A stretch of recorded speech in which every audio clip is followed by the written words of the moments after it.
हमेशा से अर्थ को कुछ इस तरीके का कंसिडर करते हैं। इसमें जो इसका ब्लूइश पार्ट है उसको हम ओशनिक वाटर मानते हैं। लेकिन क्या होगा अगर आपको ये पता चले कि जो ब्लू कलर का जो ओशन हमने हमेशा से देखा है वो ब्लू ना रह करके ग्रीन कलर का हो जाएगा पूरा।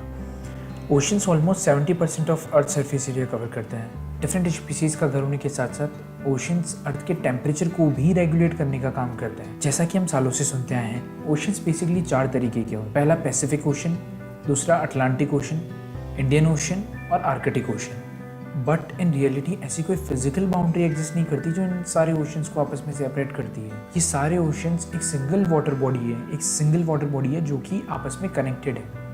तो कोई फिजिकल बाउंड्री नहीं है, सब ओशंस एक ही हैं और आपस में जुड़े हुए हैं। अब क्लाइमेट चेंज की वजह से, ग्लोबल वार्मिंग की वजह से लगातार ओशंस का टेम्परेचर बढ़ता जा रहा है। अब इसे हो क्या रहा है कि हर 10 साल में ओशन का टेम्परेचर बढ़ करके 14 डिग्री फ़ारेनहाइट तक बढ़ जाता है। अब इस बढ़ते हुए टेम्परेचर की वजह से कोरल रीफ्स जो होती हैं ओशंस के अंदर वो सर्वाइव नहीं कर पा रही हैं और इसकी वजह से जो ओशन की पूरी फूड चेन है वो डिस्टर्ब होने लग रही है।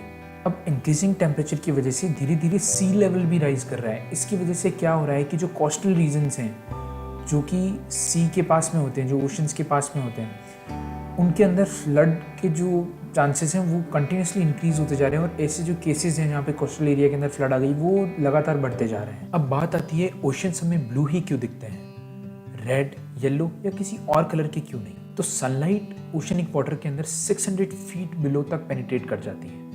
अब उसके नीचे सनलाइट जा नहीं रही है तो उसके नीचे वाला जो रीजन होता है ओशन के अंदर वो ऑल डार्क होता है, ऑल ब्लैक होता है। अब जहाँ सनलाइट पेनिट्रेट कर रही है वो वाला जो एरिया होता है वहाँ के वाटर मॉलिक्यूल्स कलर को एब्जॉर्ब करना स्टार्ट कर देते हैं सनलाइट में से। अब वो सारे कलर्स को एब्जॉर्ब कर लेते हैं सिवाय ब्लू कलर के। अब क्योंकि वो ब्लू कलर को एब्जॉर्ब नहीं कर पाते हैं वाटर मॉलिक्यूल्स तो ब्लू कलर जो होता है रिफ्लेक्ट बैक हो जाता है और इसी कारण से ओशंस हमें ब्लू कलर के दिखाई देते हैं। एज पर research done by MIT and national oceanographic centre, पिछले 20 सालों के अंदर ओशन का कलर सिग्निफिकेंटली चेंज हुआ है और इसका जिम्मेदार उन्होंने ह्यूमन इंड्यूस्ड क्लाइमेट चेंज को बताया है।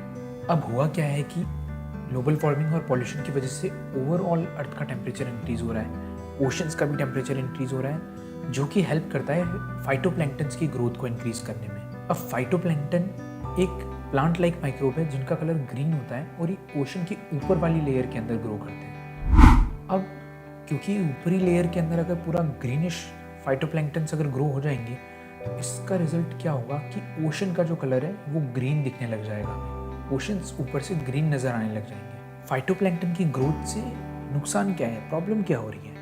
तो जब सनलाइट वाटर के अंदर पेनिट्रेट करती है तो ओशन के ब्लू कलर के जिम्मेदार होने के साथ साथ वो ओशन के अंदर ऑक्सीजन की क्वांटिटी को भी इंक्रीज करती है। अब आप सोचो कि अगर पूरे ऊपर वाली लेयर के अंदर अगर फाइटोप्लैंक्टन्स ग्रो हो जाएंगे तो सनलाइट वाटर को पेनिट्रेट ही नहीं कर पाएगी, ऑक्सीजन की जो मात्रा है वो लगातार गिरती जाएगी। इस वजह से जो ओशनिक स्पीशीज़ हैं उनकी डेथ होने लग जाएगी और जो ओशन की पूरी फूड चेन है वो डिस्टर्ब हो जाएगी।